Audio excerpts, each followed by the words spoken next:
Communication is an aspect that we use in our everyday lives. We communicate every single day. There still seems to have some misunderstandings, some issues, and some problems that occur even though we practice communication every single day in terms of what we learn in our communication class. And these noises happen when the sender tries to send a message to the receiver. And the noises, for example, generation gaps, technology-wise, can disrupt the messages in between, thus causing all these misunderstandings that we all hope to avoid, as we call it communication gaps.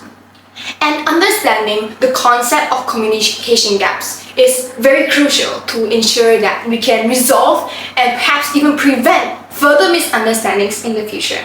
But let's find out more about communication gaps in the perspective of parents and their children. Hi, my name is Yvonne and I will be your host for today.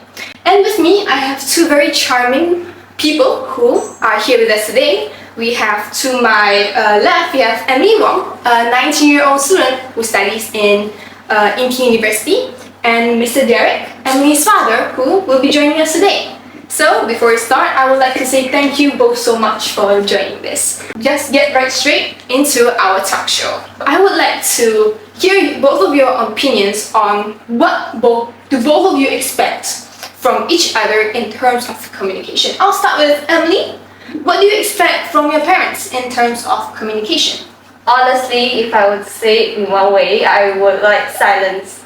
A very good communicating way that we come up with, really me and my parents, is that we would take turns speaking. Let's say, for example, I will speak and you stay silent and you listen to what I have to say, and then after that it is your turn. I think in this way, it really helps to give each other a space to be able to speak without somebody keep trying to talk over you, and as well as someone else who's also have to stay silent and listen. I think that could really help with communicating, and there will be less misunderstandings as well. If both of you keep talking and nobody listens, there won't be communication. So yeah, that's a very crucial point. How about you, Mr. Derek? Keep be honest, don't worry. Actually, as my daughter said, both parties must really sit down and really communicate well, not just through SMS or WhatsApp or anything, but I would say it's face to face. Normally we will have a dinner time together, and then we can face to face, and then we can talk about their life, what they have been through, any problem or any issues, and we listen to each other first. Then only we comment. Yeah. But of course, generation gap will be different. How we when we were young, what we do, we can try to implement it. But actually, when it comes to physical, what it means until this generation is totally different. Yeah. So we just, I would say, listen and try to understand. I can tell that generation gap is a really huge issue. Yes. Like, even though you might be a teenager, that doesn't mean your teenage phase is the same as theirs, right? Yes. Let's talk about communication gaps in general. So, do you think there is a communication gap between parents and children in general? Honestly, for me, definitely there is the gap there. It's really obvious. Like I mentioned before, our parents were teenagers, but doesn't mean that their teenage phase is exactly like us. And so a lot of times people love assuming. Yeah. And a lot of times that could really lead to a misunderstanding. I assume that you know this, I assume you know that. That is one of the worst things you can do when communicating. That's very true. Yeah, so honestly, you need to understand that your parents' teenage years and yours may be different. So try your best to understand them lah. Don't keep assuming this, assuming that they were teenagers, then they understand me. It doesn't have to be the case also. We will try to put our generation to their generation. Same. But actually, it not always work. We actually would like them to facing any challenges. They will go to an obstacle and then they don't know what to do.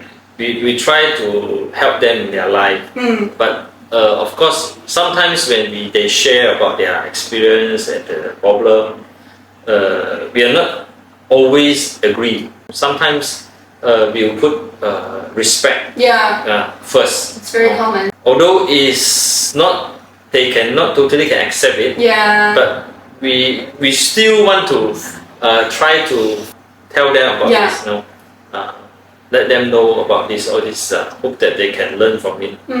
Listening is easy, but accepting it is another case. But at least all of us are trying, right? Communication is a two-way thing.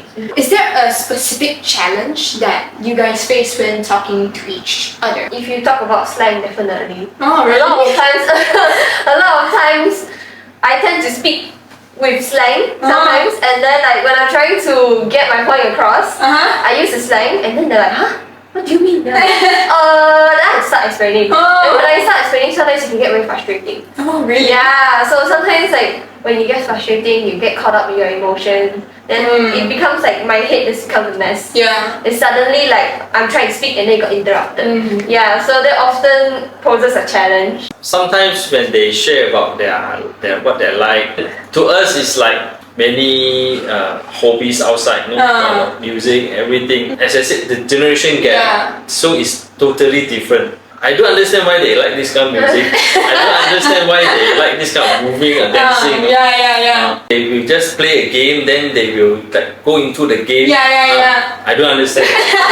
What you want to learn from them? Why you want so interested on that? So what would you both change to have better communication with one another? And it's something I'm still trying to learn, is patience. Even though we take turns to speak, doesn't mean my mind is always there and always listening. Sometimes I'll be so caught up with like my emotions and what I want to say next. Honestly, it's more to like understanding, empathy. Yeah, knowing that maybe they are going through some things as well. Maybe they're tired from work. And so I have to put all these things into consideration as well. I'm not only so focused on trying to get my point across, but also trying to understand where they're coming from. And that requires a lot of empathy and patience. First of all, actually about patience. Actually, we are parents also need patience. Yeah, that is very true. Yes. So I feel like we can conclude that we've learned a lot from hearing from the both of you, especially from different perspectives as well. And a new thing I learned is to step into other people's shoes. Even though like you're not comfortable, obviously Uncle Derek might not be comfortable with listening to K-pop. He doesn't understand why, but he's still willing to step out and take out that step to understand his children better, which I think is a very brave act. So we can all take that one step and try to learn from each other. So that is the end of our Maggie Blythe Talk Show. Thank you, Emily and Mr. Derek, for joining me here today. Thank you both so much.